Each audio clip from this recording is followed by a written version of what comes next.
Wes, my guess is that you have a fuller life than I do, and which means that depending, which means that you don't count the days by which day you're on Gamescast, but I do. And so after Friday's episode, after Wednesday's episode where you weren't here, I was saying goodnight to Miles, and I said, "Hey man, have a great weekend." And he was like, "Nope, still not Friday." I was like, "Shit." I get it. I completely get it. I may not do 3 Gamescasts a week, but I do Virtual Strangers on Sunday, VR Crewcast on Monday, Gamescast on Wednesday, Strangers in the Night on Friday. So yeah, it does feel a little weird when any of that gets shuffled. And yeah, I get it completely. Yep. This is my whole life. So when one thing is out of whack, the entire week is out of whack. So on that note, well, I apologize for whacking your week, Brian. I'm just happy you're here now, Wes. That's all that matters. I'm glad to be here. Let's do it, man. Let's go. We're on camera. This wasn't the button I was supposed to push. Wait, here's the button.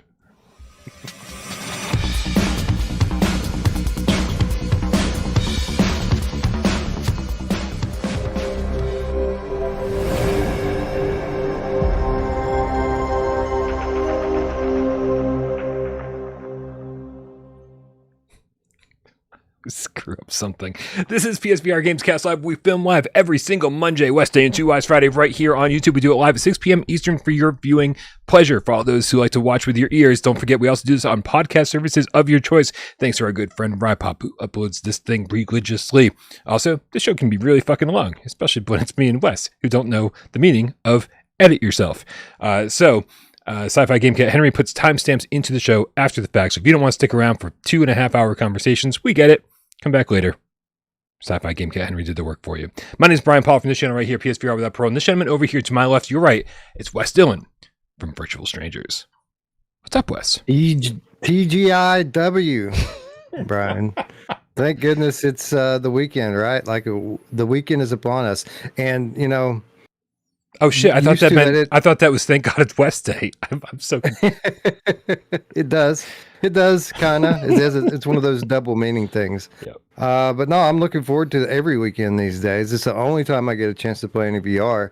So yeah, love it. Very happy to be here. Very happy it's Friday. Don't you love that? The more invested we get into VR, the more we do this for a full-time job, the less we get to play VR. Like, what the fuck is that about?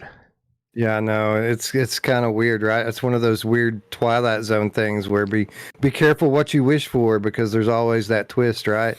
And yeah, that's the twist. The more you make your living in the industry, the less you actually get to play the games, which is weird, but I mean, it's fine. It's a price worth paying, I suppose. It's a price worth paying, and I'm going to be really relaxing tonight after I finish editing PSVR this week. After we're done with the Gamescast, I cannot wait to put my feet up because Mario Wonder showed up today, and I cannot wait to. Yeah, man. Yep. So I can finally put Vampire Survivors down as my non VR game. That dude. If anybody out there knows what Vampire Survivors is, most of you probably do. I was really late to the party, like almost a year late. I was just told about it like a month ago. I have 40 hours into this $5 game. Like, there is no reasoning for this, but I love it. Really love it. 40 hours. That's more hours than I have in any PSVR2 game this year. I don't understand it. So. Yeah, I went into Walkabout, which I think we're going to talk about at some point today. But hell yeah. 22 hours I've got in Walkabout on Steam. So that probably equals pretty close to 40 hours all around. But yeah, I mean, 40 hours in any game, save just a very select handful, is it's pretty big in VR land here. Yeah, I think I've got over 100 hours in Walkabout on Quest, and then like, I don't know, 20 maybe on PSVR2, because it was years, or it feels like years that it was out on Quest before we finally got our hands on it over here on PSVR2. And so like that was really the reason I was turning on my Quest for so many times again and again and again. But anyway, man, we're not here to talk about Quest. If you want to talk about Quest, there's other channels for that, including Virtual Strangers, where they are VR agnostic and they don't suck on the teat of Sony. That's true. We suck on everybody's teat on my channel. There's a lot of teat sucking on Virtual Strangers. We take on all teats, all comers. Oh, man. You know who else takes on all comers? I do. She does. I thought you might. Looks like there's some buffering going on. So I don't know if that's on my end or if that is YouTube or what the deal's going on here. I'll take the blame for it. Yes. It's my fault. Saying excellent connection over here. So hopefully everything will sort itself out. My apologies. Sony. It's totally Sony. It's totally Sony. They're interfering as always. Just let us do our thing, Sony. Stop it. All right, we're just gonna have to keep moving forward and assume that this will be corrected later down the line. So let's tackle a couple of these tips, man. They're rolling in. Here, I'm just gonna use this one over here. I want to tell you guys something real quick. I was definitely under the impression that regardless of where you watch this, whether you were watching it live or you were watching it on replay, that you had access through the YouTube app on your television or on your phone or on your laptop. You could always watch the live chat. And so I was like, well, it doesn't matter if I take it off the screen because people have an option to watch it everywhere. That's not always the case. And so I apologize because I thought you were always going to have the option to watch the live chat. And so I'm going to leave it on the screen as much as possible now. But I may have to switch back and forth to handle the tips every so often. But yeah, I was trying, for whatever reason, when I'm watching a live stream on my Fire TV, when I'm watching it live, no problem. I can watch the chat through the app. But when I'm trying to watch it after the fact, it does not work. So I never want to exclude anybody. I know that people really enjoy watching the chat. So I want to make sure it's on the screen for everybody as much as possible. That said, I'm going to switch it over because I need to see the tips. All right, GameCast Chicago with the $5 tip says, we live in a society. We live in a society. It's true. We do. We do. Yep. Kind of. Allegedly. Fifth with Australian $5 tip says, well done, 100K subscribers. Does Sony talk to you now? Nope. Dude, it's gonna be a minute before Sony wants to start talking to us again. I don't think they like us very much, but it's okay. I don't get it, man. Like, okay, I do get it why they would have been slightly pissed off for a little while, but man, these guys hold a grudge, don't they? Yeah. Raise your hand if you give a fuck. Nope. No hands up. I have a hard time caring. I started this off. When I started the channel off, never expected Sony to give a fuck about us. Never expected them to like us, dislike us, or even know that we exist. So the fact that they know we exist and don't like us, that just means nothing's changed. Still trucking along as independent as possible. Samson, yeah, you know what? Sorry, go ahead. What they say, like if you're in the show business industry, they say that whether they like you or they don't like you doesn't matter. The only problem would be if they didn't care. So the fact that they hate us is it's better than that, right? Like maybe we're not the baby face in the equation, but playing the role of the heel, I'll take it. Yeah, that works for me. Hey Wes, I want to talk to Samson. Samson143VR with the $5 tip says, happy Friday, y'all. There's no time like the pleasant. Got this on a fortune cookie today and thought it was quite present.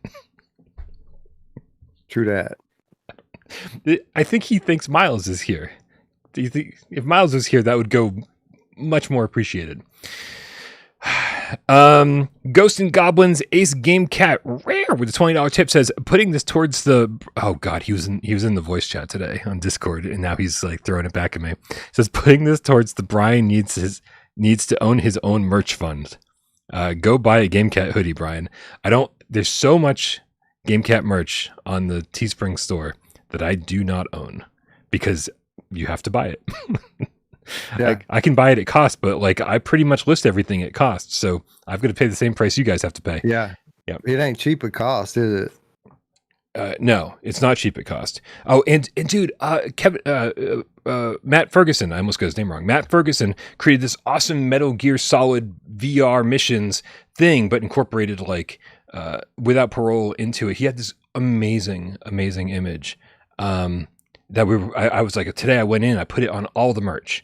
I published it, and I was so excited. It's the best looking merch we've ever had. Taken down from Teespring for copyright infringement because it looked too similar to Metal Gear, but like it doesn't look that close. You can definitely tell what Matt was going for, and you're like, oh, that's cool. It's like a parody, which is totally legal. However, yeah, unfortunately, so we got to find a workaround. I got to maybe get in touch with Teespring and see what I can do. Trash Kid Game Cat 125 VFR with the 2 quid says 100K. Whoop whoop. Thank you so much. Dude, we hit 100K yesterday. That's amazing.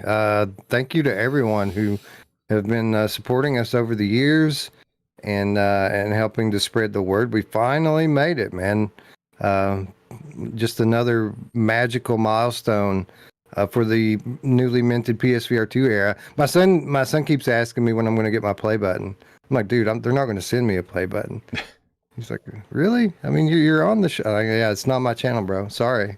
But yeah, definitely something to be proud of.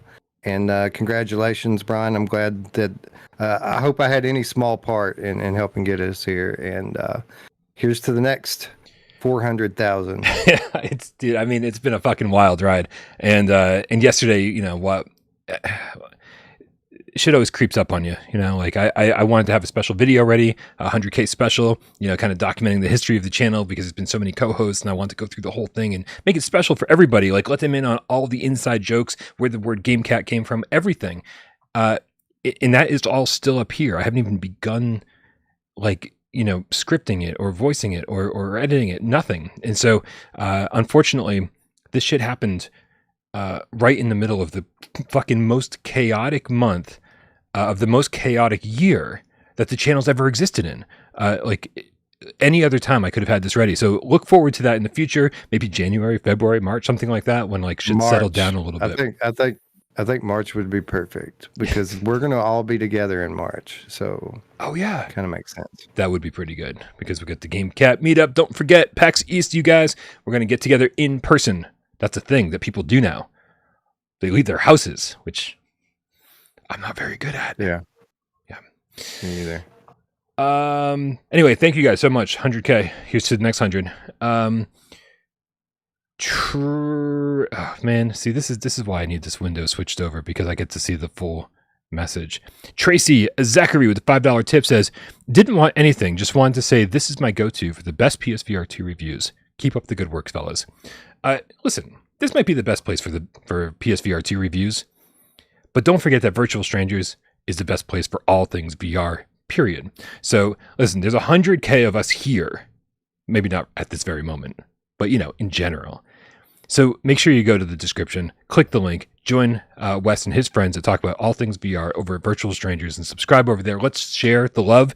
Let's get them to 100K as soon as possible. Along with, thank you, you know, Miles and AJ, but yeah, they're we're coming up on 4K. So that's yeah. When you joined Without Parole, you were 2? I don't remember. Yeah, we were sub 3 for sure. I don't remember exactly what it was, but we've had a good year. Thanks to largely the Game Cats coming over and joining the party. So yeah, I welcome more of that. Definitely come on over and check us out, because while we're not exclusively a PSVR2 channel, we cover what's good in VR, and these days quite a bit of that is from PSVR. So true.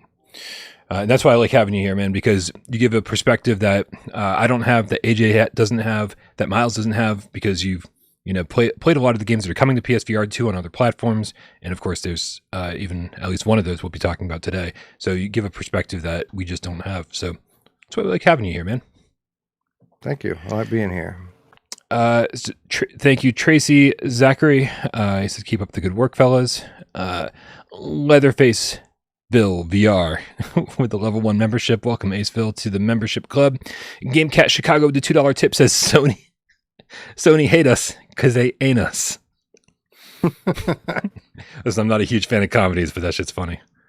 Like, yep, I can't believe I even get it. Now let's Ryan the game feline. $5 tip says 100K pizza party hype. Hell yeah. Oh, yeah. We got to go cheap though. We got to go cheap. There's a lot of us, and there's not a lot in the budget, so like we got to do Little Caesars. Hope that's okay with everybody. As long as we don't do CC's. I refuse to ever do CC's again. Like that is a part of my life I never want to go back to. CC's is awful. We used to scrape change together, Wes, because when I lived in Tennessee, we just would take all the cushions off the couch. We'd go in and we'd pay and change like $3.74 each or something like that for the pizza buffet because we were hurting big time. Been there, bro. That's garbage pizza. I agree wholeheartedly. Like anybody that would put macaroni and cheese on a pizza, like, come on, man. I forgot about that shit. It's real bad. Yeah. Real bad. Et.2k9.now. Holy shit. $100 tip. Thank you for your generosity, sir. Or madam. I've never actually asked. It says, congratulations, Brian, AJ, Wes, and Miles. This is just the beginning. It's how I feel too. It's funny how I've been doing this for 8 years on YouTube, and it feels like we're just getting started, which is very cool. It is very cool. VR's just getting started too, which is advantageous for us. Also true. Mad Vegan, thank you so much for jumping up to the level 3 membership tier. Carlino Plum with the 10 quid says, Sony don't talk to you, but the spirits do, Brian, and that's okay. Oh, so you caught the last episode, I see. Congrats, 100K, awesome work. Thanks. No, thank you guys. Thank you. You guys make this so much more fun. I can't imagine having to deal with the toxicity that like a place like IGN has to deal with. I watch any of their streams and it's just garbage. So you guys make life worth living. Thank you. Let's get this live chat back up and running. All right, man. Listen, just before we really get moving here, AJ and I talked about Breachers on Monday, and that's coming to PSVR2 soon. What are you doing? What are you doing? What do you know about Breachers? Because AJ and I had to kind of rely on Steam reviews and watch trailers, and it looked cool. It sort of looked like Firewall. It sort of looked like, that they give you a little bit more freedom, some VRAF interactions, like being able to rappel down buildings, grapple up buildings. Like, how much of that actually plays into what you're doing in the game? And did we get the right impression? With regard to the breaching and the rappelling and all that's just kind of the stuff you do as you get into the match. It doesn't really play all that much into the minute-to-minute gameplay. It's a cool twist. It's a nice little something different to kick off each match. But no, Breachers is a good game. It's very popular. It had a very successful launch on the other platforms, Quest and Steam. And yeah, this could be a problem for Firewall, man. I'm kind of in the camp that the way that I play Firewall, which is in a private lobby with, 7 friends, like it works for me, and I prefer to play Firewall over Breachers. Mm-hmm. But certainly that is not like the majority opinion. Like most people that I talk to will tell you that they prefer Breachers, and Breachers does bring some stuff that Firewall doesn't. It has lots of nice little cool gadgets like drones and invisibility cloaking devices, and there's some cool stuff that kind of separates it from Firewall. But it's still that very much that same gameplay loop where you have a point, you're either going to attack it or you're going to defend it. You've got tools that are you're going to be able to use no matter which side of the equation you come out on, and it's kind of like I think it's a best of 13. Yeah, first 1 to 7 wins. Oh, wow. So you're stuck with the opposition for a while. Yeah. The matches move relatively quickly. There's certainly things to criticize about it. There's not a large variety of maps. The matches are pretty quick, and it does get repetitive. My main criticism of it was that when I played it, there was no real progression system to it. Like the whole arsenal was unlocked for you from the beginning, and it's all about, whether you win or lose each match. So you tweak your loadout in between every match. So it's a best of 13, but between every match, you buy up to better weapons and devices and things. Okay. And how much money you have to do that depends on how you did in the last match. How many people did you kill? Did you disarm the thing? Did you win? So, in between every match, you kind of build up your arsenal as you go and build toward the end of the match. But after the match is over, again, when I played it, it was just over. There was no progression. Now, I understand since I've played it kind of recently, they've put some sort of XP system in, so there is progression now. And I don't know what that means, if that just unlocks cosmetics, or if it actually lets you affect the gameplay at all. But it's good to see that they're at least working on the shortcomings of the game. They have released another map since launch, which is a big plus. So I think this could be trouble for Firewall. And for what it's worth, I did an article on XR Update this week that discusses just that and how this could be a problem. If Firewall doesn't get their matchmaking under control in a really quick way, breachers could come in and really steal all of that thunder from them. But it's a solid game. It's fun to play. There are people in our community and yours that play it religiously every Friday. So yeah, Friday's now Breachers Friday instead of what it used to be, Firewall Friday. So yeah, it's a good game. I just realized I'd never been to xrupdate.com before. And here we go. Here is Breachers Move to PSVR2 puts Firewall Ultra in the crosshairs. That's a great title. By Wes Dillon. Look at this. Look at this. You've been published, Wes. There's some published myself. Yeah, but there's something that makes this so much more official when it's on a website rather than just like, us sitting up here talking on a YouTube channel. Right. I need to be published. Otherwise I will feel inadequate for the rest of my life. That's good. I'm glad to hear you say that because I need help. I need help, bro. I need people to write articles. Like it's a lot. It's a lot to deal with in my spare time. My favorite part of making any video is the scripting part of it, the actual like creative writing part of it. So this is wonderful. Yeah, if you guys don't already check out XR Update, you should. This is where Wes gets to flex that creative muscle a little bit more. It's where the last little remaining bit of my spare time goes now, like is to writing articles and editing for XR Update. Amazing. All right, man. Well, listen, as I know that you don't have any knowledge on this one, but Peaky Blinders just got a trailer on the PlayStation YouTube channel, I believe this morning. And I got to be honest with you, man, I have not even checked that out. So I'm gonna throw it up here on the full screen. Did you ever watch Peaky Blinders? Only once on accident when I was trying to find a different show with a similar name. Yeah, and I was like, I don't think this is the show that I was recommended. This is different. Have you watched it? Nope, not at all. Yeah. I think I probably will in preparation for playing this.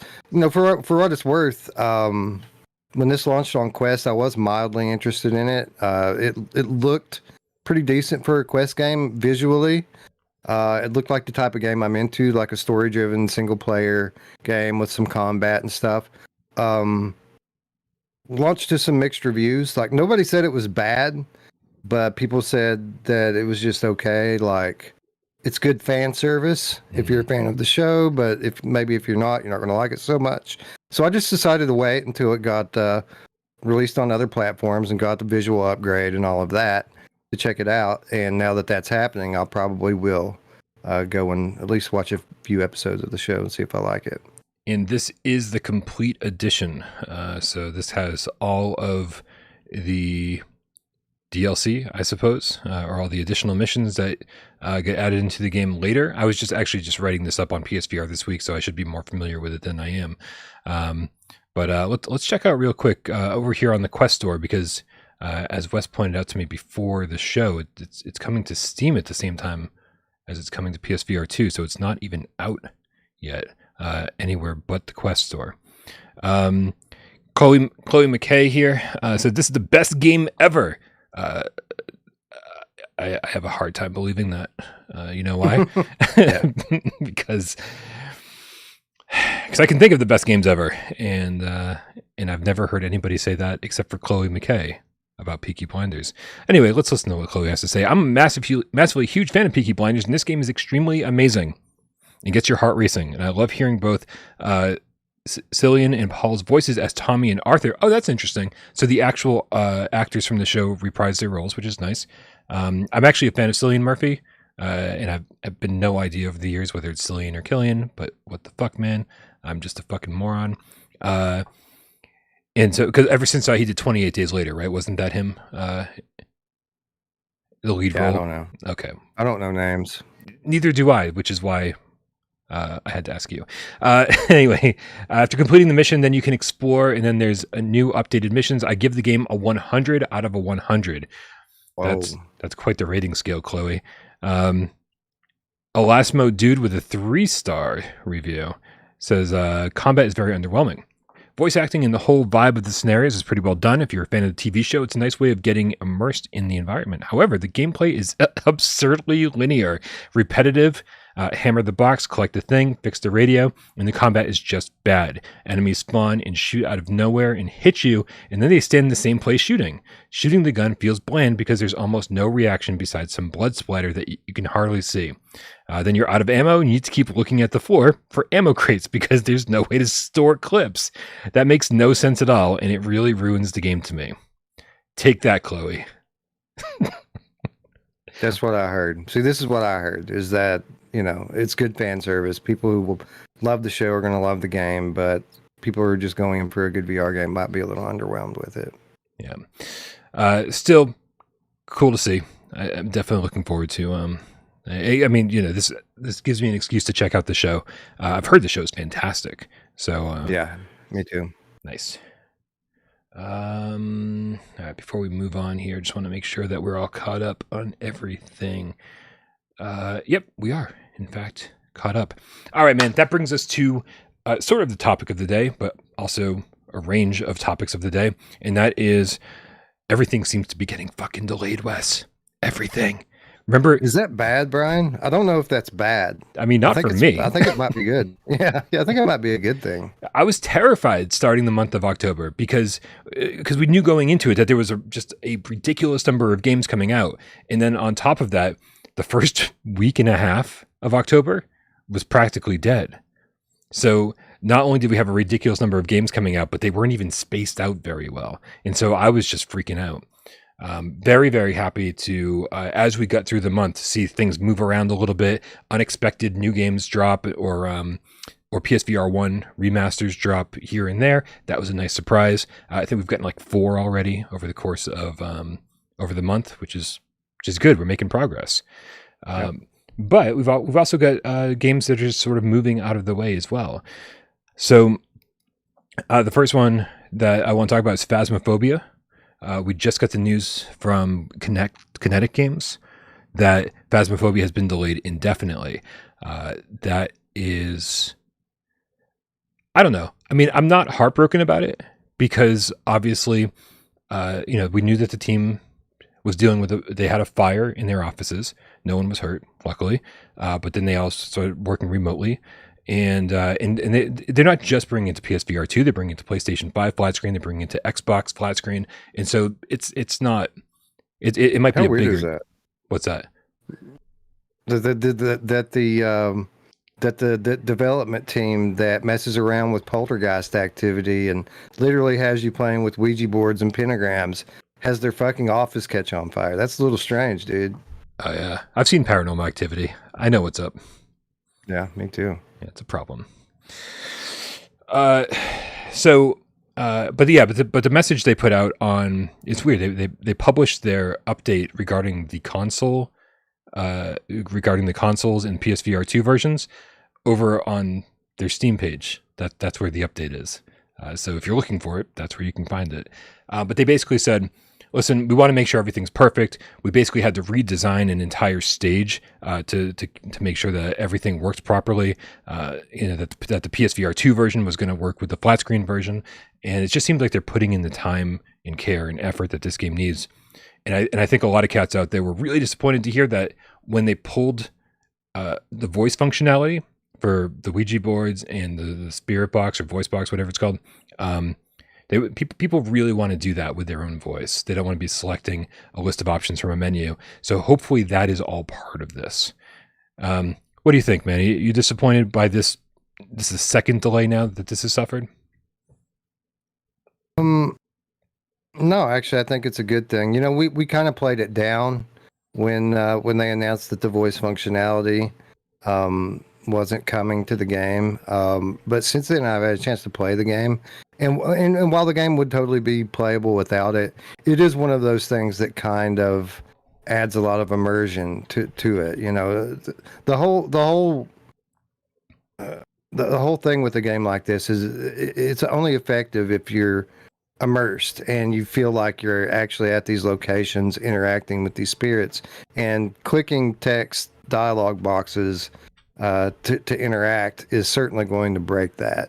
So this is a good thing, I feel like, for the game. I always applaud developers when they take this approach of we'll release the game when it's ready. Yep. And I'm glad that they're doing well enough on other platforms that they can afford to do that. I think that we're going to win in the long run because of it. Okay.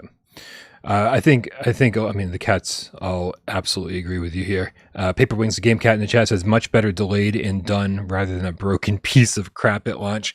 Yeah, I mean, I think we're all sick of it. I think maybe if you asked us the same question a year ago, we might have had a different response, because most of the games we were getting came out, fairly decent. There weren't major issues at launch, but definitely over the last year or so, we're seeing that developers are struggling, and they're struggling to meet deadlines, and we're not here to make excuses for them, but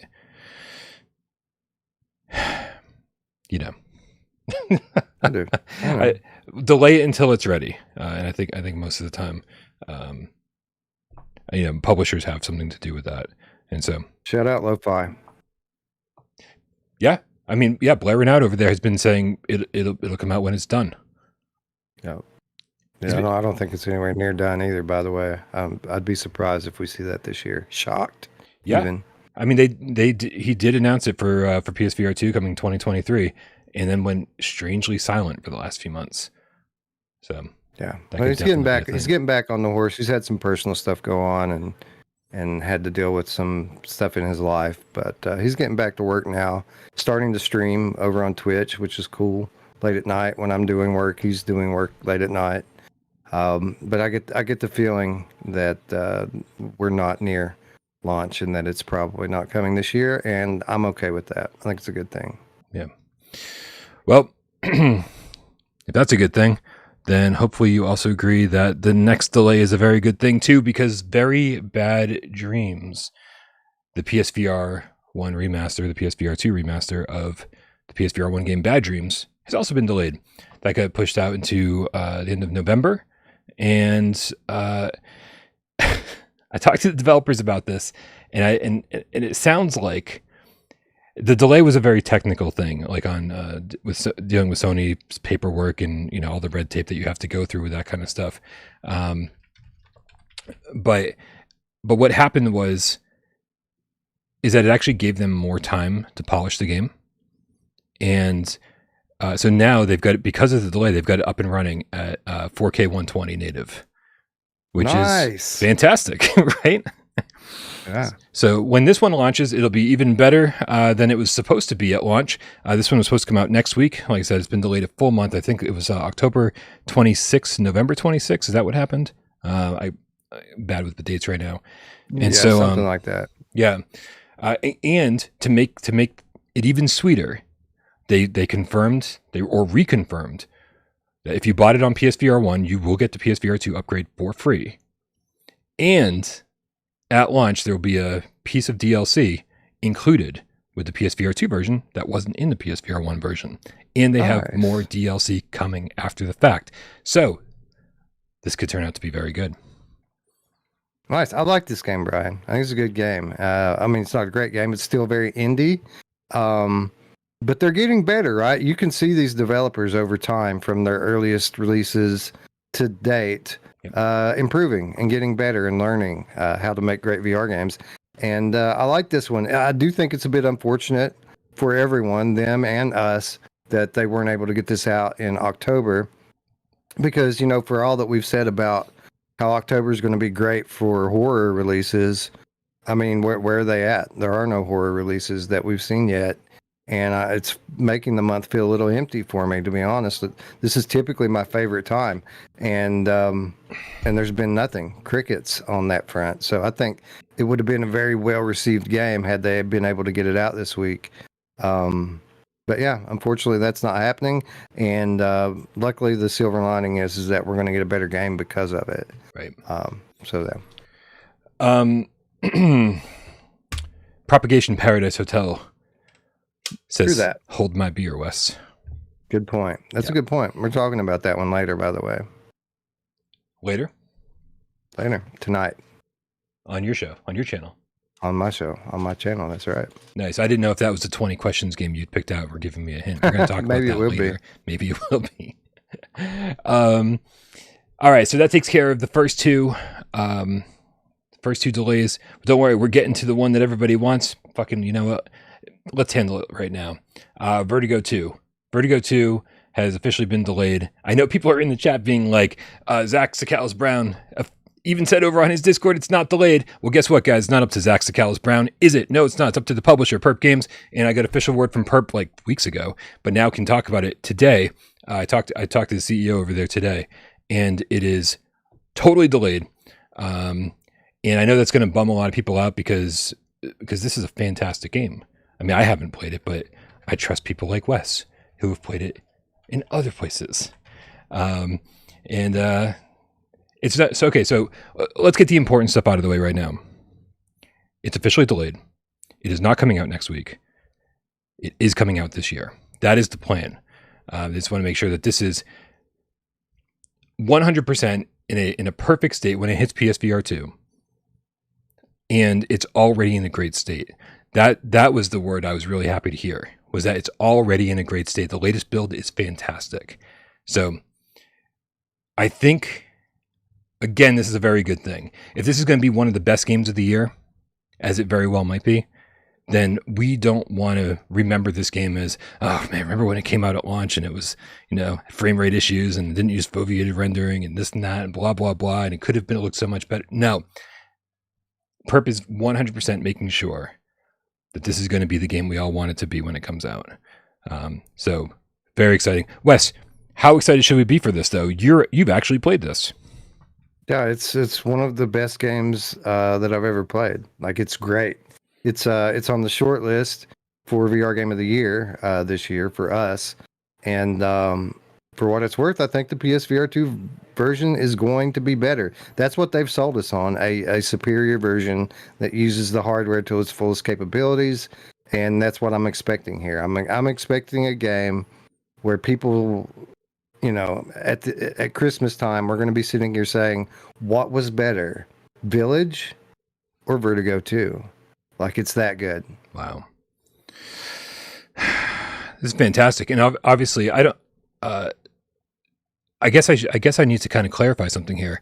In my own head, at least, when this was announced for PSVR2 and they were saying about all the different things that you're going to be able to do with this when it gets to the platform, they talked about a lot of different characters you'll get to play as that really alter what you see in the game. You might even see different bosses and you get different abilities. You play through the game different ways. Was all of that already included in the game, and that's just all getting ported over? This is new.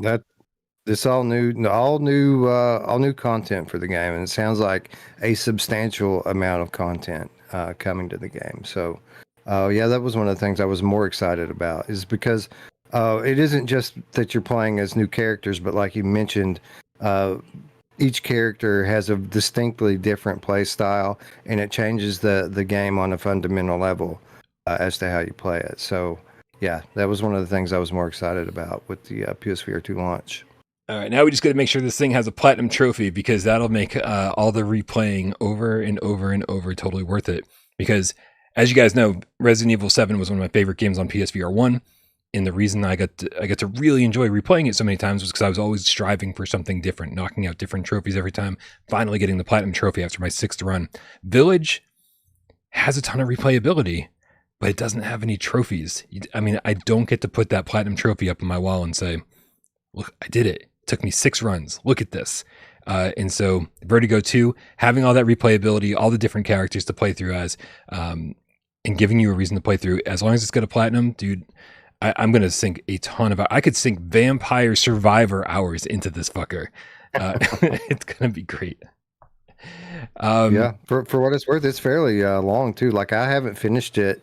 I played deep into the game and then stopped when I heard that it was coming this year.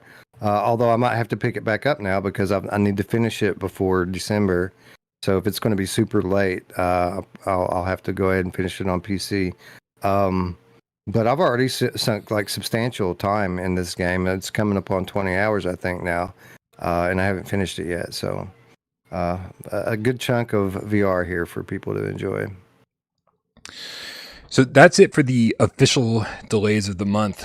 Although I am obviously nervous about a few other games that should still be coming out and don't have official release dates yet. But we'll just have to kind of play it by ear and see how that happens. We did get word right before the show that Ghostbuster VR keys are not going out until after launch. And so, hopefully we can get the whole GamesCast crew together on launch day. I'll just fucking buy it, obviously. And maybe we can all stream simultaneously. We can all get in there together and play together. But that does not instill me with much confidence about the game. Yeah, that's always a good sign, right? Like you can't see the game until after pre-orders have become, sales. Yeah. I'm oddly hopeful for it. I know that there's a lot of negativity out there regarding Ghostbusters, and I know there were some people that went into the game, were able to get some early impressions, play the first part of it, and didn't come away terribly impressed. And so, I mean, I'm trying to maintain some positivity here and saying, well, how long do you need to play this to really get roped in? How much can you upgrade each of your weapons and each of your tools, each of your gadgets? Because that's the kind of stuff that I look forward to and strive for when I play. I'm like, I love those permanent upgrades that just grinding away gives you. And so I'm hopeful that those early impressions were just, so I think sometimes studios don't know what's good for them, good for themselves, and saying, "Hell, let's put out a demo. That'll sell people, or let people go hands on early, but only let them play for like a half an hour. That'll sell them." But they don't understand that like people need to sink their teeth in and just like fucking spend hours with it, and then they're roped in. So I think that's what I'm hoping. However, this could be Endream's first flop. Anything is possible. I think that what you're saying there, it is in dreams, and I think that they've built up enough goodwill with us for us to give them the benefit of the doubt here.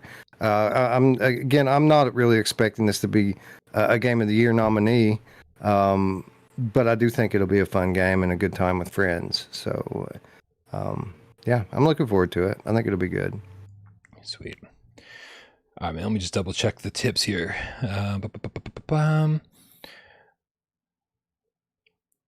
All right, we got Thundercat GameCat with the 20 quid. What's the sword called in Thundercats? Yeah, I don't know. I was a He-Man guy. I wasn't a big Thundercats person. Oh, I was such a Thundercats person. I was obsessed. Like that was my cartoon when I was a kid, and now I can't even remember. Drives me crazy. Thundercat GameCat says PSVR without Parole and Virtual Strangers, pioneers and legends. Thanks for all the effort, guys. Thank you, Thundercat. Thank you.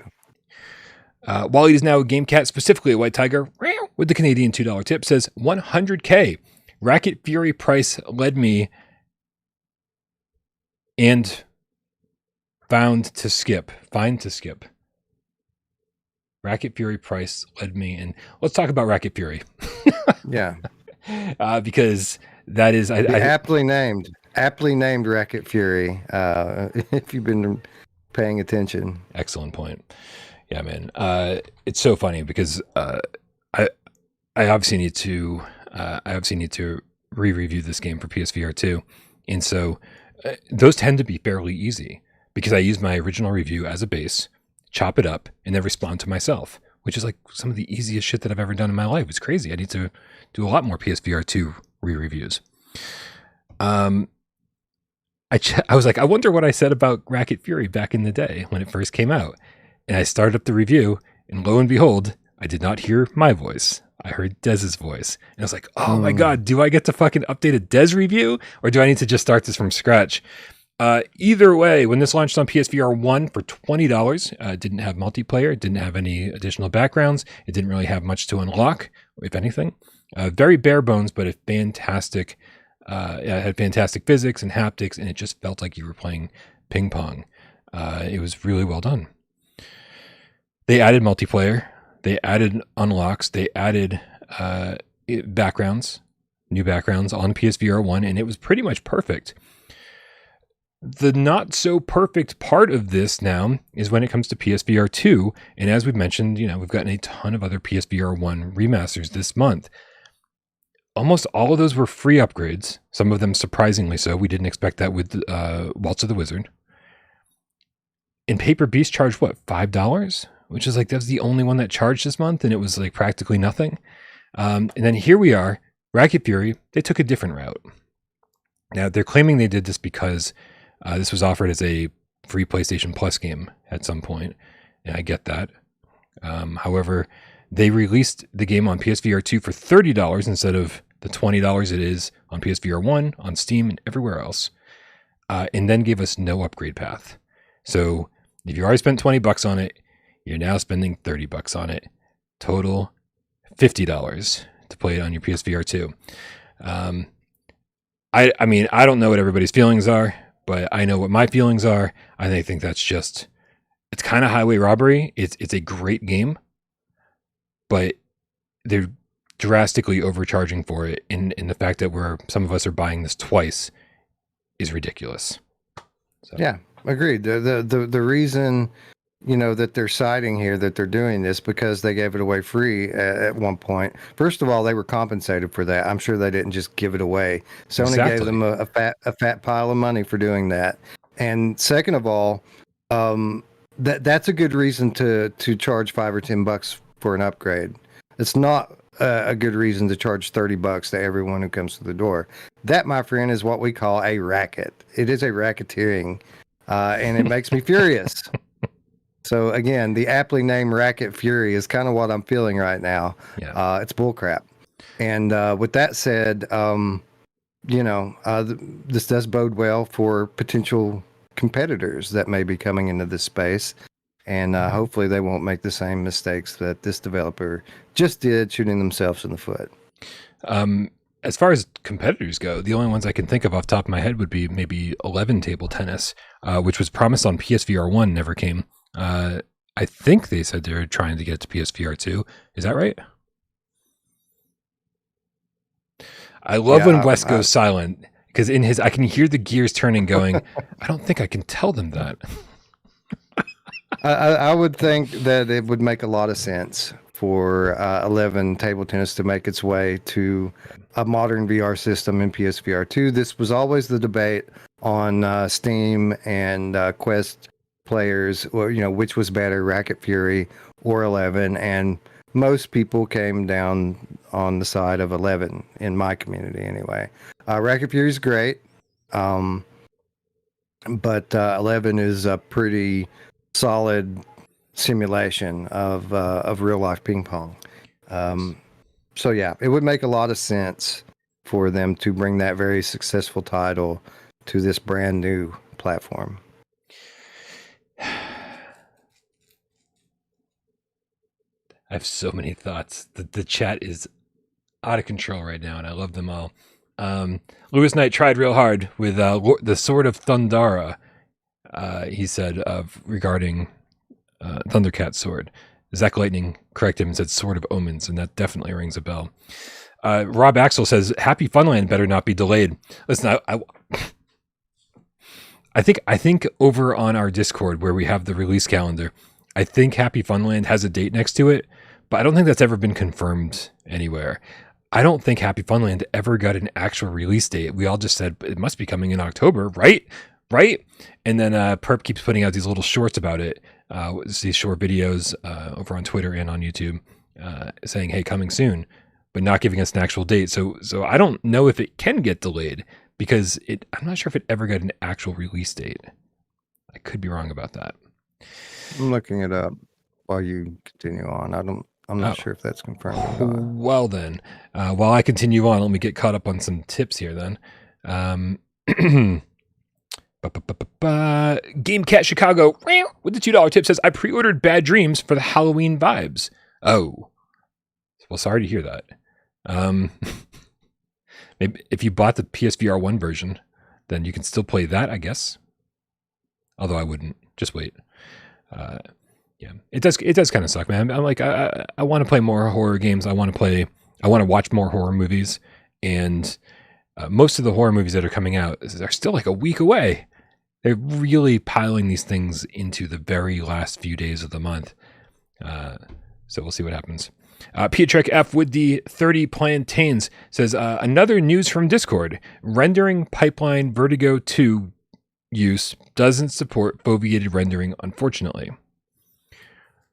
What are your feelings on this Sir Zach Sakalis Brown, Wes? Do you feel, I mean, he mostly a single person developer, created one of the greatest VR games we've ever played, or you've ever played. I haven't played it yet. Does he strike you as somebody that ranks up there like a vertical robot who has this technical wizardry to make things work? Or do you think he's somebody that, you know, might struggle with the PSVR2 hardware? I think he's someone who definitely has the aptitude to pick up any platform and very quickly adjust. So yeah, well, I think he is probably learning as he goes here. He is in that caliber of developer who very much does things by hand, who isn't just using, you know, the stock pre-built functionality of an established game engine, but someone who very much writes from scratch and understands the technology and how it works. So I would be surprised if this guy wasn't somebody who could very quickly pick up and learn how to implement the foveated rendering into his engine. With that said, you know, photorealism isn't really what he's going on for here. His games are a different style than what Vertical Robot does. We have to keep in mind that with something like Red Matter, you're in a pretty much static world with, you know, if you see enemies, you see one, you see two. There's not a whole lot moving. There's not a whole lot of different assets in Red Matter, which allows them to take all of that extra overhead power and just really juice up the environments and make them as good looking as they can. Vertigo is just the opposite. These are alien planets that you're visiting that are very much teeming with life. The plants are trying to kill you. There are enemies everywhere. There are life forms that aren't trying to kill you that are buzzing around everywhere. There are particle effects and bloom everywhere. Like, it's a very different style of game that's much more resource hungry. But with that said, potentially, you know, a lot more gains to be had from something like foveated rendering in this type of game. So I don't know if I would expect it at launch or not, but I wouldn't be at all shocked if it were in there, because this guy, again, he's a prodigy. This is a guy that was working at Valve at like 16 years old. Like he knows his stuff, and he's among the very best in all of independent VR. Well, this is, I mean, yeah, the fact that this game has now been delayed, and we've got, I mean, who knows how much longer? It's supposedly still coming out by the end of the year. We could certainly, that's certainly enough time to get whatever it needs to be. I mean, the fact is, Perp could have looked at this and been like, nope, not good enough. Like we need to make sure that this is fucking perfect. I suspect this is something in the Sony pipeline. You know, having worked on the other side of the game, so to speak, It's not uncommon for the most minor thing getting you kicked out of the Sony QA pipeline and making you start all over again. Even the most simple stuff that is a 1 day fix will get you back to square one, and then you'll fix that and send it back, and then they'll kick it back to you for something else that's relatively minor. There's a lot that goes into it. Sony wants to make sure that their branding is perfect in the game. They want to make sure that localization is perfect if you're coming to multiple markets. Like if a single word that has a double meaning isn't perfectly clear, they'll kick that back to you and make you fix it. And at the end of the day, when you get all of that settled, then that's when you get your release date and your final okay to release on X date from Sony. So I imagine that there's probably some of that kind of thing going on here, and it might be something that they were able to get resolved by launch day. But on Perp's end, they're not wanting to get put in this situation where they're kicking the can down a road a week at a time. Right. So they're just giving themselves enough space, to where if this stuff continues to come from Sony, that they're going to have time to fix it and hit whatever date Sony puts them in when it's all said and done. So very well possible that the game could be in a perfect state to launch on its announced launch day, but they don't want to be in the position of that not happening and then having to kind of crush everyone when they're supposed to be going live. Perp also just released Tennis on Court, which released in a pretty awful situation. Yeah. And, as everybody knows, like, even though they fixed things within the first 24 hours of that game launching, Miles got to play it on a live stream and said, oh, they were able to fix this and this and this, which is great. It's great. Unfortunately, this is why I haven't reviewed Firewall. This is why I haven't. This is why I have such issues reviewing games on day one, because when you have a game like Tennis on Court that I give a 3.52, which is just in a horrible state, and I do think the online is still in a horrible state, so keep that in mind. Like that review is just not going to be updated, and so now it's it was out of date before the game was even released, and so there's certainly issues here, and so there was a point to all this. I'm sure there was. I promise you. But yeah, with Vertigo too, I'm sure that Perp wants to make sure that this is, this doesn't suffer the same fate that, especially having reviews to go out saying this game is bad, this game is terrible, bad port or whatever. Let's make sure it's perfect this time. So, Perp will have an official statement soon enough. And hopefully they'll reveal a little bit more about what happened and in a more specific date as to when you can expect this. But they were telling me before the end of the year. Dude, again, as always, the chat is killing it. Brax Bro said, did Dez ever get his headset back after Lady Gaga killed Brian's original one? Yes, very soon after, within a week. I actually was able to buy a refurbished PlayStation VR1 from GameStop. I always get those backwards. For super cheap. I think it was like $100 or something, 150. I forget what it was. But when it showed up, it was like literally brand new. No one had ever used it. I was like, oh, sweet. So that was good. Herc UK. We're back on the Peaky Blinders conversation. He says it's pronounced Killian. Thank you. Appreciate that. Hooked Worm, the Hoosier Game Cat with the $10 tip says debate question. Hope you're ready to debate, Wes. $10 tip. Resident Evil 8 is the greatest horror game to experience in VR versus Propagation Paradise Hotel is the greatest VR horror-themed experience of all time. Hybrid versus built for VR debate.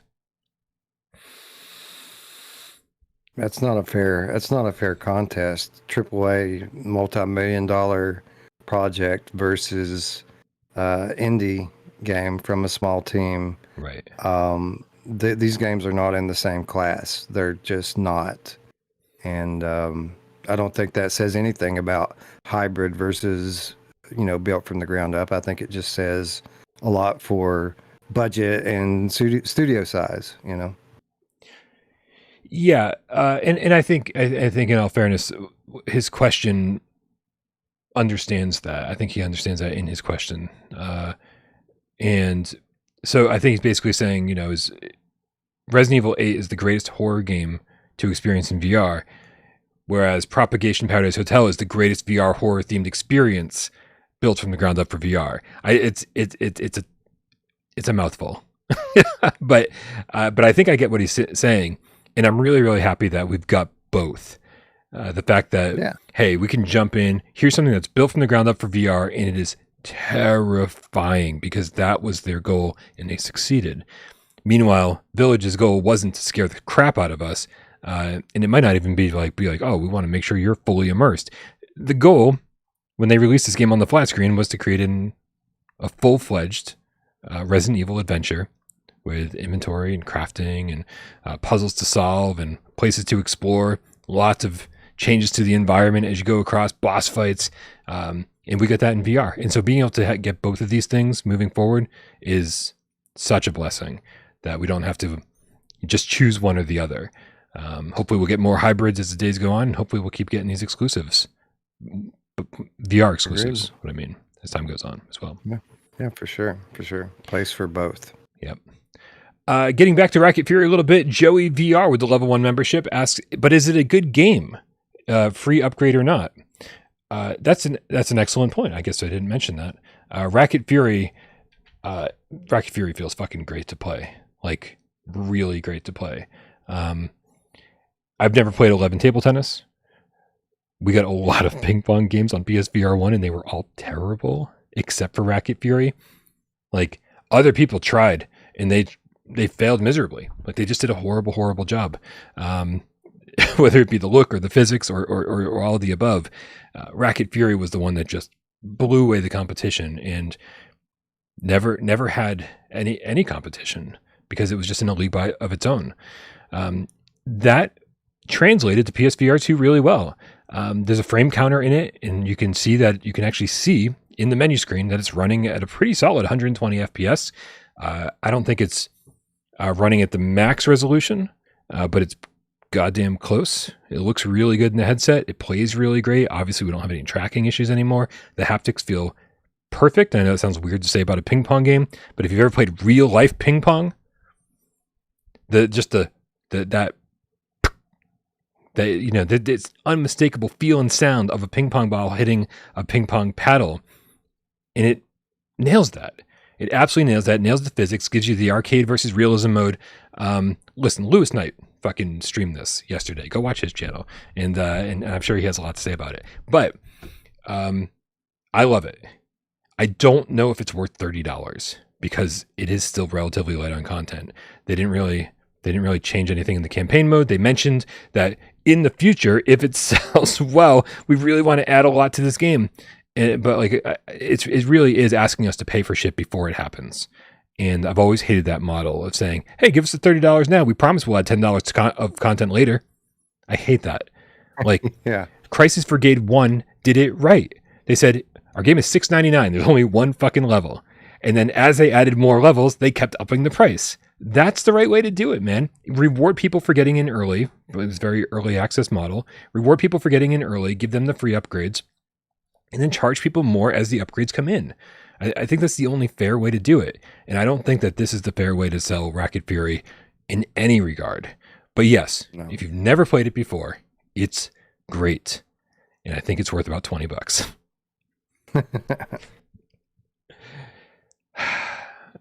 Yep.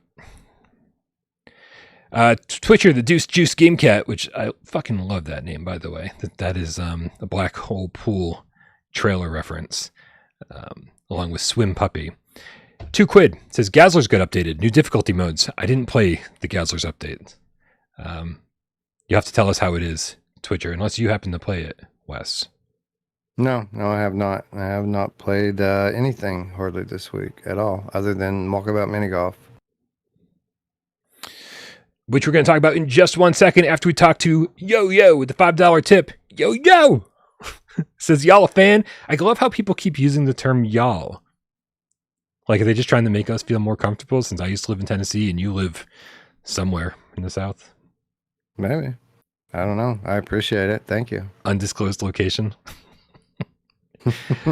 It says, y'all a fan of any comfort mods on PSVR2? Sorry if this has been discussed before. Also, I'm surprised headsets don't come with counterweights. Huh. I'm assuming he just means like blinders or teleportation, that kind of stuff. Or no, comfort mods. He's talking about a top strap to help support the weight, or a counterweight on the back of the head strap to support the to counteract the weight of the visor, that sort of thing. I always found PSVR2 to be very comfortable, so I don't really need any comfort mods. I don't feel like it's always been comfortable to me. Yeah, I think I have to agree with everybody that PSVR2 isn't as comfortable as PSVR1.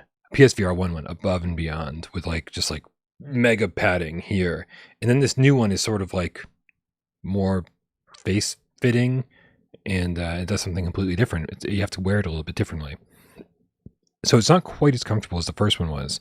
However, I don't have much of an issue with it. That said, somebody who does sell additional pieces to attach to the top of your PSVR2 to make them feel better, make it more comfortable. Somebody sent me some that they sell on their Etsy store, and so I need to check those out. AJ and I want to do an accessory episode in a couple weeks where we tackle some of the best or worst PSVR accessories. I've got all sorts of things just flooding the apartment, Wes. So we will get you all caught up and up to date with our impressions of all of those things soon enough. Excuse me.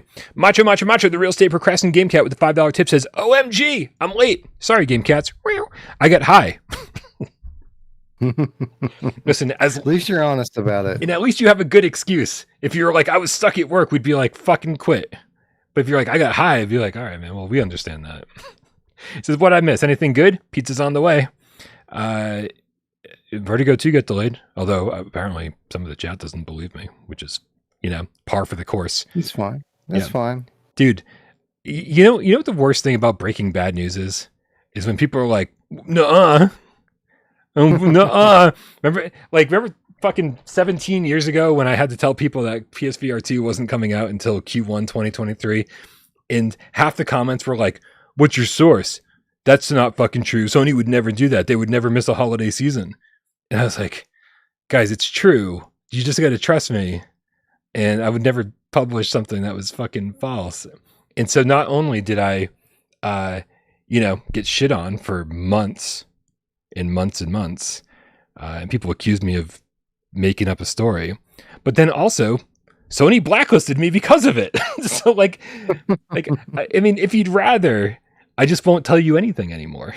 So, let Sony tell you, let Perp tell you, whatever, man. Like, you guys don't need to know this shit. So either get on board or keep on moving. But you get the joy, though. You get the joy of being ultimately proven correct in the end. And no, yeah, but guess what? No one comes back and says, Brian, I'm so sorry. Like, I gave you a lot of shit. and it turns out you were right. I'm so sorry. I didn't believe you. I didn't think this would ever be. No one has ever done that. No one has ever gone back and retracted their comment and said, I'm sorry. Sorry. So yeah. So I don't know. I should have learned my lesson by now. Leave the bad news to the people who are causing the bad news. KillSL777_forever. Little peace sign. What up, dude? Thank you for the $2 tip. Ryan, let's go sports team game cat with the $10 tip says, congrats, Brian, AJ, Wes, and Miles on the milestone. You are all awesome. You're pretty awesome yourself, Ryan. Thank you so much for being here and being one of the 99,999 others that come join us on occasion. Miles Dyer with the $2. Heard of this guy. Says, y'all up for a game of wiff-waff after GAMESCAST? This is something new for me. Have you ever heard the term wiff-waff to refer to putt-putt / mini golf? See, I was wondering what that is. So no, I've never heard that at all. We call it putt-putt here in real life in Kentucky. Yeah, I've never heard that. Up here, we make fun of you for that. I'm not sure if you're aware. Yeah. Mini golf. Oh, I'm sure. People make fun of us for everything. Yeah. I mean, Most dude, of it's bullshit too, but I lived in it is what it Tennessee is. for 5 years, and the whole time I had to hear people say, "You want to go play putt putt?" And I was like, "How old are you? 4?" Putt putt. It just sounds so silly coming out of an adult human being's mouth. Yeah, I agree. But I'm fucking stuck up northerner, so that's just how we live and breathe around here. Lost my mojo, the game cat, behemoth, with the $5 tip says, loving the show as always. Meow. We love you so very much. Oh, I'm sorry. No, sorry. Danarama Pajama corrects us. Says whiff whiff is ping pong. I'm so sorry. See, I can't keep up with this shit. Yeah, everyone is correcting me. Ping pong. Okay. There you go. No, I didn't know that either. Very old British name for it. Whiff whiff. Yep. Whiff whiff. I might be down. I got to capture some footage of online multiplayer for the review, so I might be down. But I also have I got to. I'm sorry. I thought you were done. My apologies. I'm never done, Wes. Please, for the love of God, cut me off. No, I was just gonna say no. I can't. I've got to dive into the seventh guest so that I can have an informed opinion about that when we go live very late tonight. So, have you not started it yet? Not started at all. Dude, I am. Oh, wiff-waff? Is that what they're fucking telling me? I don't know, man. Wiff-waff. I can't do this anymore. Wiff-waff. We would call it wiff-waff in America, but I'm sure Miles would call it wiff-waff. Yeah, I've actually got a shitload of I got PSVR this week has become a beast to edit this week, and so I got to make sure that's done before I even try to call it a day tonight. So I may or may not have a chance to play wiff-waff or whiff-whiff after the show. My apologies, you guys, and also my apologies for not keeping this live chat up and running here. I think that gets us caught up to pretty much everything here. All right, man. Well, you mentioned Walkabout a little bit earlier. We just got the Widow's Walkabout course for, I believe that was another $3.99. Spooky time, Wes. It's spooky time. Very timely DLC for Halloween. It's basically a haunted mansion. What do you think of this thing, man? I love it. It's my favorite. Now that might not hold up over time, but not only do I really dig the aesthetic of it, I love spooky things. I love the whole season that we're in right now. Yeah. But I think the course is awesome. With the it seems like a mini golf course, right? With instead of having these crazy off the wall physics that throw your ball up on the ceiling and do some of the weird stuff that some of the other courses do. This one does like legit mini golf stuff with, the hole moving, the course changing shape, this sort of thing. And I think it's great. I think it's one of the better courses, if not the best one I've played. Yeah. I like it I like it so far, I guess I should say. I've played the easy course twice. I have only gone into the hard mode once to check it out. But only played a hole or two, and then I had to take off. So, I'll tell you, man, like I love horror stuff. I always think that things like this can feel a little bit cheesy because it's a cartoony horror course, and so when you start reaching that kind of stuff, it's it sort of gets a little beyond the stuff that I care about. However, I 100% agree with you that the course design, the whole design for each one was really well done. Certainly experiencing things on each hole that we have not seen before. I don't want to start talking about each one specifically because I don't want to give away shit and spoil that stuff for people. But really, really enjoyed it. And there are elements that I think are going to take a lot of practice to get good at. So I just hope Mighty Coconut keeps on going, keeps up these original courses because I don't think I've been disappointed by one yet. I think Alfheim was about as close as I could get to disappointed, only because I was like, even though, but again, the course design was phenomenal. Yeah. No, I like it. Yeah, I get it. It's not a scary thing. It's more spooky than scary. But there are some, one or two things that kind of take you by surprise if you pay attention, and you're like, oh, that's kind of creepy. Mm-hmm. I like it. I like it. I felt at home in this place. I felt like I was in like the Addams Family home more than my home. Yeah, that's a good comparison. Absolutely. But it was good. It was great, and this is where I was when we hit 100K. By the way, I felt bad for the people I was playing with because I was like, oh man, we're like almost there. Like let's not hold off on playing the game. But I am going to have to go hit F5 every so often on my YouTube dashboard to see if we hit 100K. So yeah, I feel bad for the people I was playing with because then we did hit 100K, and then my mom called, and so I was playing Walkabout on mute, so I could talk to my mom and play phone up to my ear, one-handed mini golf. I don't think I put my best foot forward during that conversation, but it's good though. It's good. Walkabout never disappoints, and I'm really really happy to have yet another course to kind of master. Stay tuned after the show because our good friend 4D killed it and delivered his now famous hole-in-one compilation and basically submitted a 2-minute clip for clip of the week. All the hole-in-ones for each and every hole. Pretty good stuff. All right, I just want to make sure tackle one more thing here. JPEG Q, the Game Cat. Welcome to level 1 membership. Fortune Edge with the $5 tip says, won't be buying VR games for a bit since my headset randomly died. So here's a tip. Oh, well, thank you. Love the show. Bro, I was talking to somebody on Twitter, and my apologies if you're watching the show and you've sent me an email or a DM or anything anywhere and I haven't responded. I'm terrible at communicating. But I generally read messages and say, I'll get back to this person later because I want to give them the time they deserve in my response. And then I don't because I'm terrible. I'm a horrible human being. But somebody was relaying their story. They were telling the story a little bit on GamesCast through tips. Prior to this, they said they were experiencing this awful shit with Sony sending in their PSVR2 headset for repair. And Sony basically said, "Hey, sorry, we can't repair this. We're gonna have to replace it for you." And he said, "Great." They said, "We're gonna send it back to you, and then you have to fill out this new form to get it replaced." And he was like, "What? That's ridiculous. You're gonna send it back to me just to fucking have me send it back to you?" And they were like, "Yeah, that's just how we have to do it." And I was like, "That's fucking weird because that's not how they dealt with me." Although mine took 3 months, so whatever. Right. And so he waited and waited and waited and never got it back. And so he finally contacted Sony and said, "Yo, where's my headset? You guys said you were going to send it back to me." And they said, "Oh, since you never followed up with us, we threw it away. We disposed of your headset, and it's not our responsibility of what happens to stuff that's just like laying around the workshop for months at a time."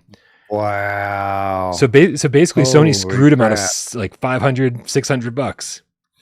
So stay on top of Sony if you send in your shit for repair because they might just throw it away. I've heard some horror stories about customer service from VR companies.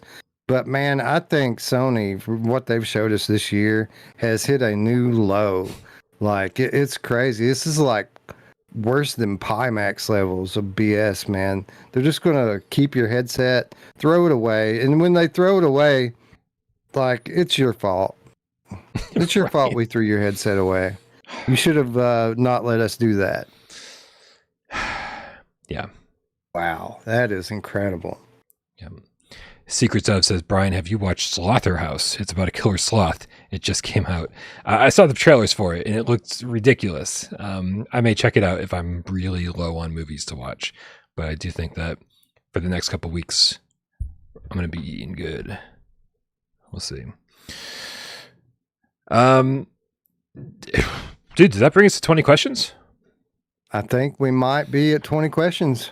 We did it. Fantastic. So excited. And it didn't take us 2.5 hours. That's the impressive part here, Wes. Congratulations. Yeah. Yeah, it's weird. Like a real switch with Miles who, you know, as long as our conversations go, I don't think I hold a candle to what Miles normally does. So you should get Miles on Virtual Strangers, and then it's like the perfect storm. It'll be a 7-hour stream every time. Yeah, maybe we'll bring him on for the 2023 show, which typically runs 12 hours or more. So amazing. All right, I'm going to put a little yes/no column here because this is not going to be easy. All right, you guys, here's how 20 questions works.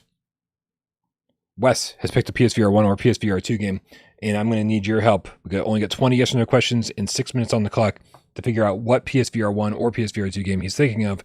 Everybody ask good questions in the chat and give me good game recommendations based on the answers that he's given us. That said, man, on your mark, get Des. Go. Wes, did we mention the name of this game on today's episode? We did not. Oh, damn it. I'm fucked. Okay. Is this a PSVR1 game? It is. Is this also a PSVR2 game? It is not. Okay. PSVR1 only. Is it a horror game? No.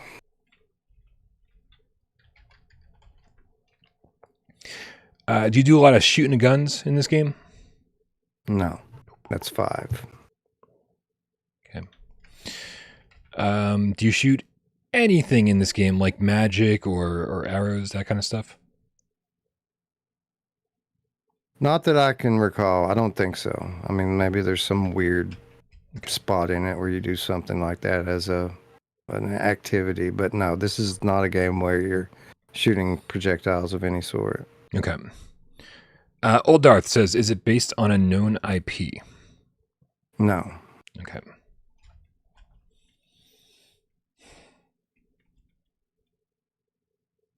Ian Stanbridge is asking if it has a cartoony art style. Yes. Oh, we got a yes. Nice.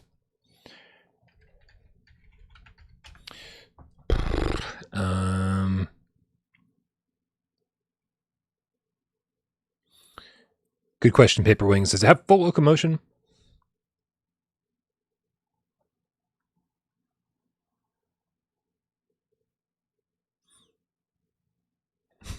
Hard to remember. I think so. I think for in the context that the game world that you're in, that yeah, you can move around it pretty freely.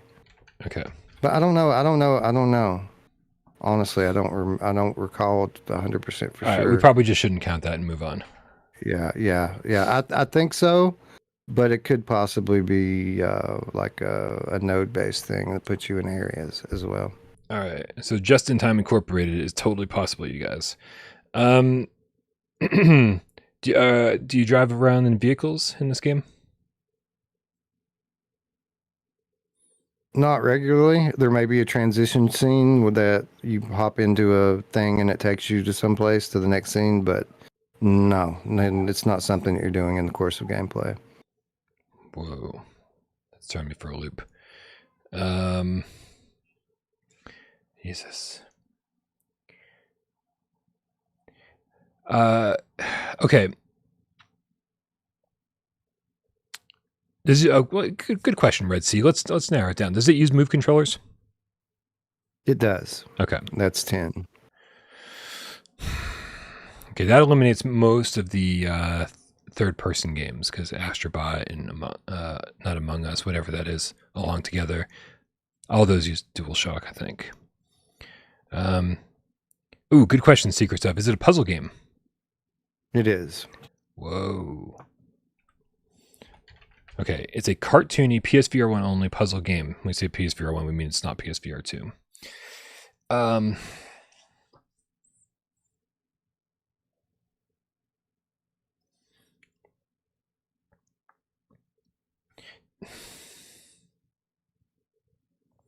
Man, do you have any? I got to get this out of my head. There's a game called Esper. Do you have like psychic powers in this game? Like telekinesis, that kind of thing? No. No. Okay, I had to get Esper out of my head because it was going to drive me crazy otherwise. Yeah, it's not Esper. All right, Old Darth says, "Is it a mystery game?" Now let me specify. Is it like narrative heavy? Let's just say that instead. Narrative heavy. It is narrative heavy. Okay. So it's a puzzle game that's narrative heavy that uses the move controllers.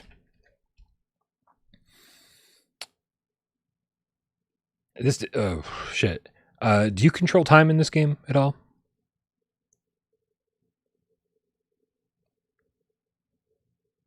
I don't think so. All right. No. Well, maybe no. I don't think so. I had to get Invisible Hours out of my head next because that was where my brain went to. That was pretty cartoony, narrative heavy puzzles. Oh, is it? Oh, people are going with Accounting Plus. Is it funny? No, it's not funny at all. All right, so we're talking about a real serious game here. That's 15. Serious, cartoony puzzle game that's narrative heavy. Wayward Sky isn't narrative heavy. Ooh, that's a good one. Hard to get. Was this published by Vertigo Games by any chance? No, it was not. All right, that eliminates quite a few games, and that eliminates Fisherman's Tale.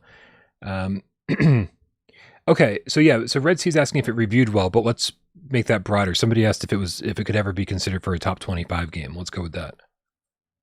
Probably in its time. I don't think it was on our ultimate list. Okay. But when it came out, it was pretty well reviewed. Are you looking down at the world like kind of almost like godlike type thing, like interacting in that way? Yes. Oh. Does this game have a stellar soundtrack? I'm going to pass on that. I don't know. Did I buy this game's soundtrack on vinyl? Okay, listen, I only have 4 seconds left, so I'm just going to ask, is this game Ghost Giant? This game is Ghost Giant. Holy shit. Wow, way to go. Pulling it out at the end. I do have this game on Yes. vinyl. I mean, I do have the soundtrack on vinyl. It's phenomenal. Guys, if you don't, this is ridiculous. If you don't know how great the soundtrack for Ghost Giant is, it's all on YouTube. Just search for the Ghost Giant soundtrack and listen to it. It is beautiful. Now, I'm not someone who like loves classical music or anything, but like put it on the background, man. It is very touching. Great stuff. Braxbro, you did get it right. Braxbro was the first one I saw that actually got it. So shout out Braxbro. I thought I had you, Brian. I thought I had you. I thought you had me too. Listen, it was all the cats. The cats had some great, a great line of questioning at the end. And as soon as I saw somebody recommend Ghost Giant, that's when I was like, ooh, we could be like looking down at the world. And I really thought I'd eliminated this because in my head, I was thinking about Moss and Along Together and Astrobot being like these games that like you look into this world with, but those all use DualShock and this uses moves. So thank you, GameCast, for saving me on that one. That's when I thought I had you. When you said that, I was like, oh, he just lost. Yep. Dude, we got to get this game on PSVR2. Ghost Giant, Yes. we cannot lose this game to time. Good stuff. And you know what else I'm excited for? A new studio was announced recently called Moonhood, and some of or at least one of the more notable members from the Ghost Giant creative team is one of the founders of this new studio, Moonhood, and they're doing like this kind of dark stop motion like art style VR game. They're teaming up with Fast Travel, who's going to publish the game, and it looks cool. Like seeing some of the clay figures and stuff that they've made out for the game already. It looks like it's going to be like a very like Tim Burton-esque, and it looks really cool. And I'm looking forward to checking it out. I saw the trailer where they announced the creation of that new studio, and I completely fucking blanked on it, forgot about it until you just brought it up now. That's right, it looked very, very cool. Can't wait to see what they're working on. Yeah.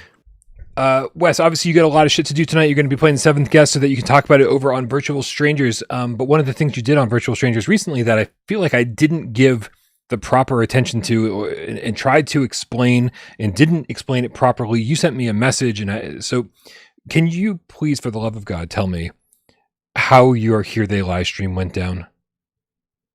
It was the coolest fucking thing ever, man. So I play Here They Lie every year on my channel, and Here They Lie is a game that has the imagery in the game is so shocking that most people just kind of take it on its face value and never really consider what the message and meaning behind the game is. So I play through it every year and kind of try to decipher out loud for people what the game actually means. And it does have a kind of deep meaning to it. While the game is, largely a walking simulator with a few stealth sections in it, it's more like artwork than an actual game that you play for fun. So every year we have a good time around Halloween. playing through the game and just kind of explaining to people what it ultimately is going for.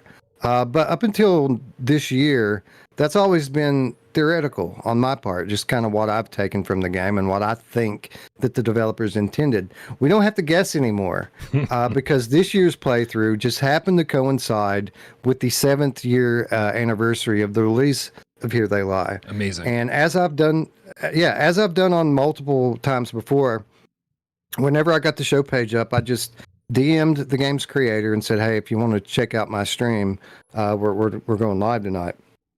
Never before has the guy ever gotten back to me. It's always just throwing my messages into a black hole that they never return from. This year, he did get back to me, and he was not only very appreciative, but he was super excited about it and asked me how he could kind of join and add to the fun, so to speak. So I just kind of threw it out there, that if he wants to really join, he can come in on the stream in voice chat, and we can discuss it. To which again he was very excited about. So it's a 6-hour stream. At the halfway point, right before we get into the red light district, which is one of those WTF moments, the guy joins our stream.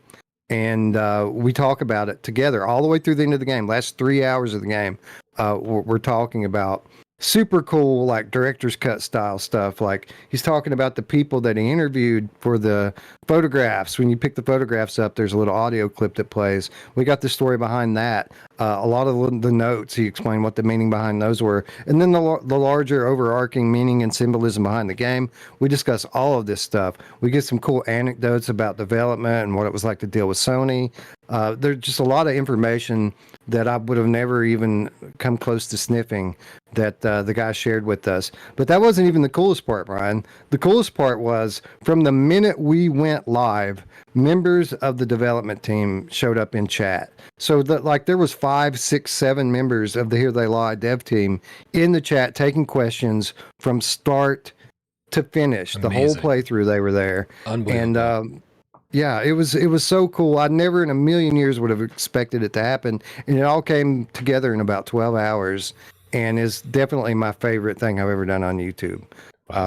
So yes, please check that out. It's so awesome. Anybody who is a fan of horror games is absolutely going to love it.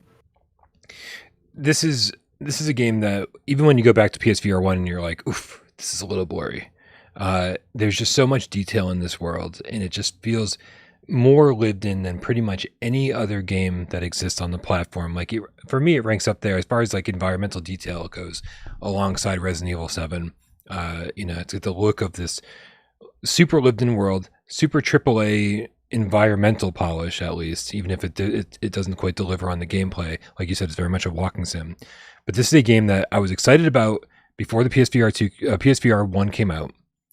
It was listed as a full priced, it was either $40 or $60 on Amazon. And I was like, it looks like the only horror game at launch. I'm going to buy it.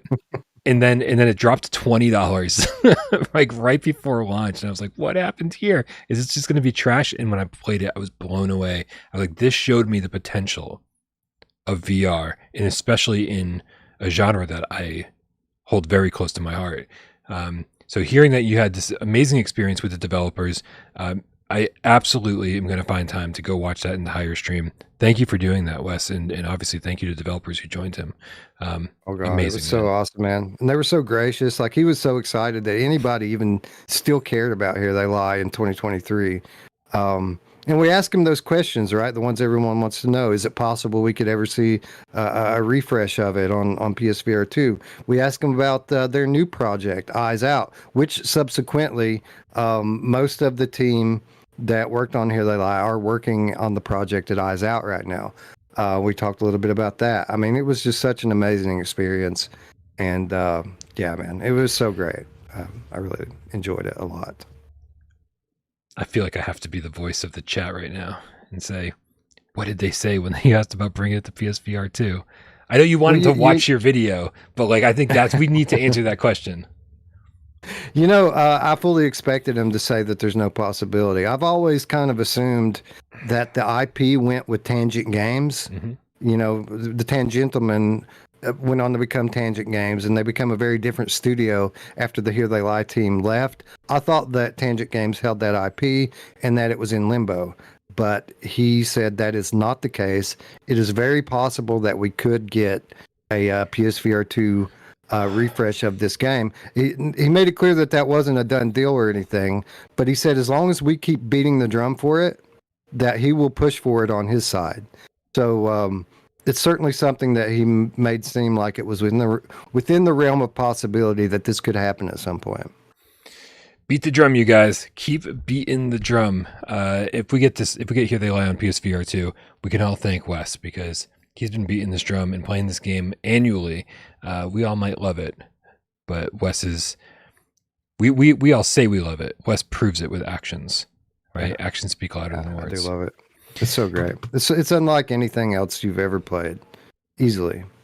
Agreed. That was my favorite part of the stream. I mean, okay, wait, hold on a second. I only tuned in for the first few minutes, and so I can't say that was my favorite part of the stream. But I tuned in for the first few minutes, and you were talking to Eric, and you said to Eric was asking you, what game can you compare this to? And without hesitation, you said nothing. There's nothing else like it. And I said, you know what? That's absolutely true. And true.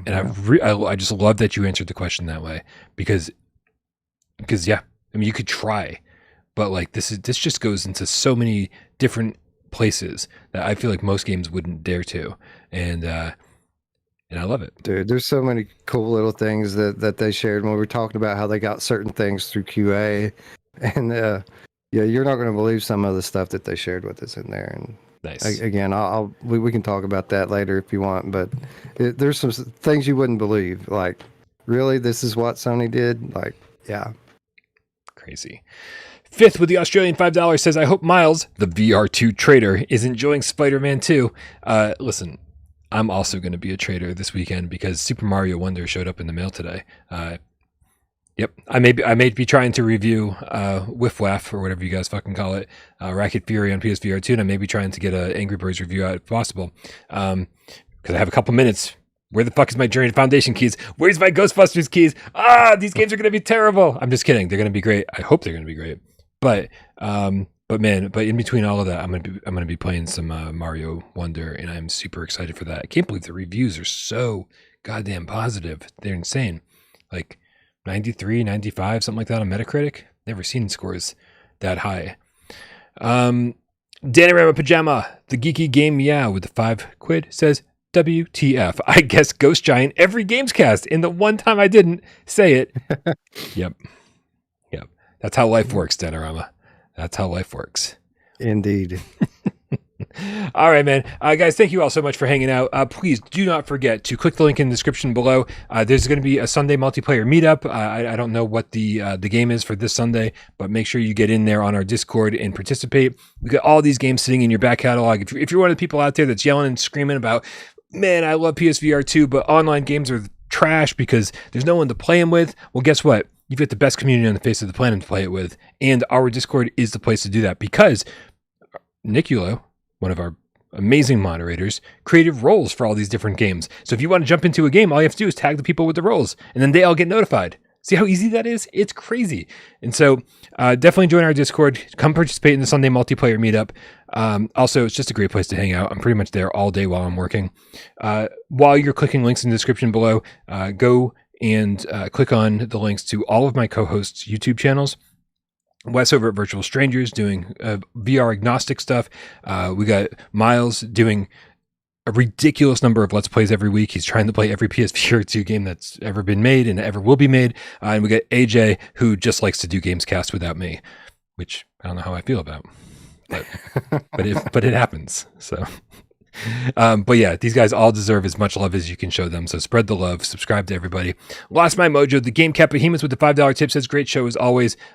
Great audience as always. You guys get me out of bed every day. And it sounds like something people just say, but sometimes that's totally true. Thank you to everybody who helps this channel run. My moderators are amazing. Rypop gets us up on podcast services of your choice. Sci-Fi Game Cat Henry puts timestamps into this thing diligently, fucking 3 times a week, every single goddamn week. Thousands, dude. We're going to hit 1,000 episodes pretty soon. 1,000 episodes of GamesCast. It's fucking insane.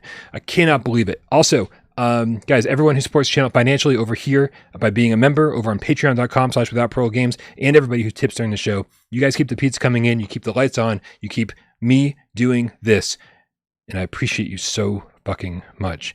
There's also people out there who don't say a goddamn word during the entire show. They watch it, they watch the chat go by, they don't participate, and we love you just as much. Happy Wednesday, Wes. Happy Friday. That's Happy Friday. That's the one. Happy Friday, Brian. Dude, I'm going to wake up tomorrow and think it's Thursday. There's no getting around this. Well, I'll send you a reminder. You don't want to waste your Saturday like that. Definitely not. All right, let's go.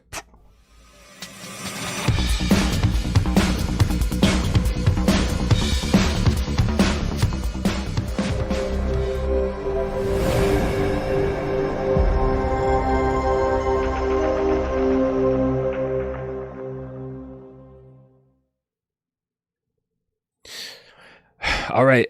Listen, I don't want to dick around here. We're already running a little bit long, strangely enough. Let's check out 4D's clip of the week. This is going to be a spoiler if you haven't played the new Walkabout course yet. So this is his. It's a tradition now. He gets a hole in one on every single hole, and then creates a little montage. It says it's music. So let's check this shit out. But don't spoil it for yourself if you don't want it spoiled. Let's go.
Somebody's going to be patient for.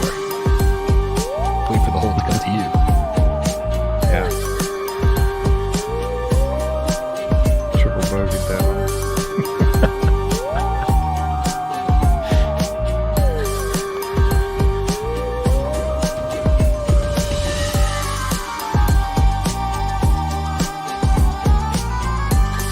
Dude, impressive cinematography so far. I mean, like it's great how he didn't just show it from his perspective. He's showing these from all sorts of different camera angles. He's following the ball sometimes. He's getting real creative with these. This is great. Yeah, that's dedication. That's not an easy thing to just do. Right? So, shout out. He did that one from outside the window. Yep. Incredible. So guys, if you didn't already check out the Walkabout course, definitely check it out for $4. Always a good purchase. Terry Simmons says it's like watching pool trick shots. Yeah, it's good stuff. All right, guys, have a wonderful night. And make sure you tune in to Virtual Strangers later tonight. Have a great weekend. We'll be there. We love you all.